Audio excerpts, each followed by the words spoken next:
Welcome all of you in this tutorial of TF-IDF transformer and TF-IDF vectorizer. The both packages are taken from the module sklearn, which is the both packages trying to do same things, which is to convert a collection of raw documents to a matrix of TF-IDF features. That is nothing but converting a text data into a numerical data, that is TF-IDF features. So let's see the formula for TF and IDF. These are the required formula for TF and IDF. TF is equals to frequency of the word in the sentence divided by total number of words in the sentence. And IDF is nothing but inverse document frequency. So formula for the inverse document frequency is total number of sentences divided by number of sentences containing that particular word. So let's do it practically. First of all, we see how to run TF-IDF transformer, and after that we see how to run TF-IDF vectorizer. They both doing same things, but we see the procedure and what is the difference between both of them. So let's see. For TF-IDF transformer we required count vectorizer. That's why we call count vectorizer also. This is our required data containing 5 sentences. So these are the 5 sentences. These are our actual data. So let's execute our code. In order to start using TF-IDF transformer, we will first have to create a count vectorizer to count the number of words, that is nothing but term frequency, for limit our vocabulary and applying stop words, that is removing stop words. That is nothing but for pre-processing and obtaining the count frequency, that is nothing but term frequency of each word present in our data. So for that we apply count vectorizer. So let's apply count vectorizer on our data. This is the required code for applying count vectorizer on our data. So our code is executed. Again we check the shape of our count vector. Our count vector contains 5 documents, that is nothing but 5 sentences and 16 unique words. That is, after count vectorizer automatically does the things which that is nothing but he try to remove all the stop words, as well as count vectorizer remove all the single characters. So that's why we got only 16 unique words from this data. That is our data set contain 5 sentences and 16 unique words only, and stop words and single character words are automatically removed when we apply count vectorizer. Now compute the IDF values. Now we are going to compute IDF values by calling TF-IDF transformer on our count data, that is nothing but word count vector, that is this count vector. So let's apply it TF-IDF transformer to obtain IDF values, nothing but inverse document frequency. We already get our term frequency from count vectorizer, and now we are going to obtain IDF values, that is inverse document frequency, by applying this command TF-IDF transformer. So let's execute our code. Now we are going to obtain IDF values and sort it by ascending order. So this is the required code to do this thing, and we name this column by IDF weights. We already know our term frequencies. Now we are going to know what is IDF values, that is nothing but IDF weights. These are the required IDF values for all these 16 unique words. So these are the IDF values obtained in ascending order. Lower the IDF value of the word, less unique it is to any particular document. Once you have IDF values, you can now compute the TF-IDF score for any document or set of documents. Let's compute TF-IDF score on 5 sentences in our collection, that is nothing but from our data. For that, first of all, we try to do, here we apply a count vectorizer, that is CV. Here we naming our count vectorizer as CV. Now we apply it on our data again and apply TF-IDF transformer on our count vector.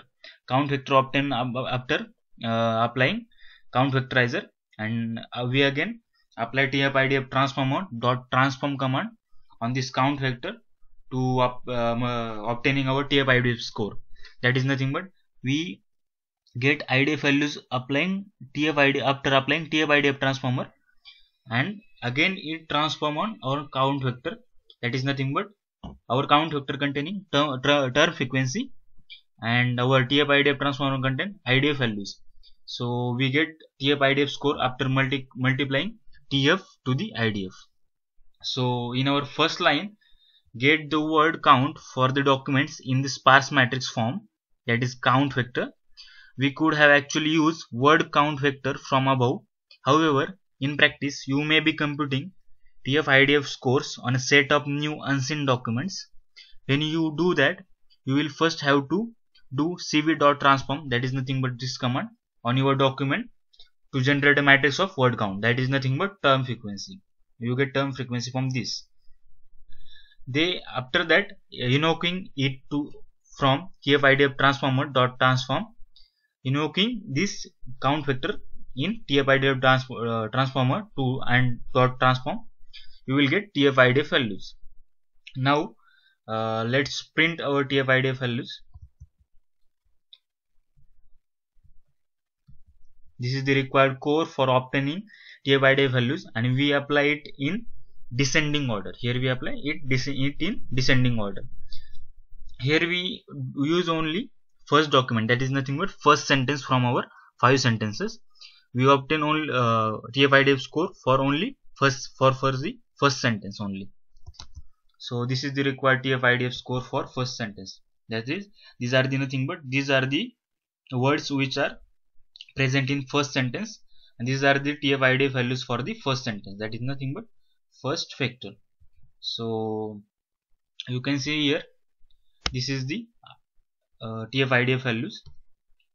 Now you can see these the TF-IDF values, and all we get TF values from count vectorizer. By multiplying this IDF value to the TF value, we get TF-IDF score. This is the required TF-IDF score obtained by using this for this code, that is nothing but this code and this code. After applying these two codes, we get our TF-IDF score. So notice that only certain words have scores. This is because our first sentence is the house had a tiny little mouse.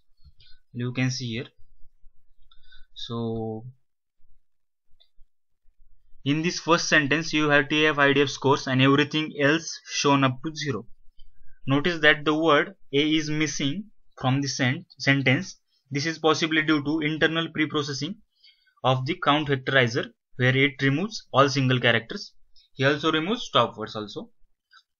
That is, this is the required core for TF-IDF values for first sentence only. That is nothing but our sentence is the house had a tiny little mouse. Now with TF-IDF vectorizer, now we are going to apply TF-IDF vectorizer. So let's apply.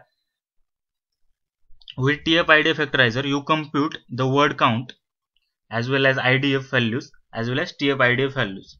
So it's really simple and it's shortened than the TF-IDF transformer. So for TF-IDF transformer, we first of all apply count vectorizer, obtaining, and then from that we obtaining term frequency. Again we apply TF-IDF transformer to obtain IDF values, and after that we combining both of them and obtaining TF-IDF score. But in TF-IDF vectorizer, we do not do all those things. We just simply apply TF-IDF vectorizer and we get TF-IDF score directly. So TF-IDF vectorizer is quite simple than TF-IDF transformer. This is the only required code for obtaining TF-IDF vectorizer, that is nothing but TF-IDF score for our data. So this is the required code for TF-IDF vectorizer. First of all, import it from sklearn library, apply, so this is the required command, and apply it on our document. Let's execute our code. Now we do the same things, we apply it on first sentence only, and then try to see TF-IDF values for that. So let's do it. This is the required TF-IDF values for only first sentence, as we see before in the TF-IDF transformer. So this is the required TF-IDF values for the first sentence obtained by using TF-IDF factorizer. We do not require much more steps while doing TF-IDF factorizer, but when we have to obtain TF-IDF value by using TF-IDF transformer, we have to first of all apply count factorizer, then you have to apply TF-IDF transformer, and after combining count factorizer and TF-IDF transformer, you get your TF-IDF score. But in TF-IDF factorizer, you directly get score, that is nothing but TF-IDF values for each word in our document. So you can see here, this is the required TF-IDF values by obtaining by using TF-IDF transformer, and these are the TF-IDF values obtaining after applying TF-IDF factorizer. So these are the two methods for obtaining TF-IDF values. We can obtain it by using TF-IDF factorizer, also obtain it by using TF-IDF transformer. So these are the required codes for obtaining TF-IDF values. So thank you all of you, and stay tuned and subscribe our channel.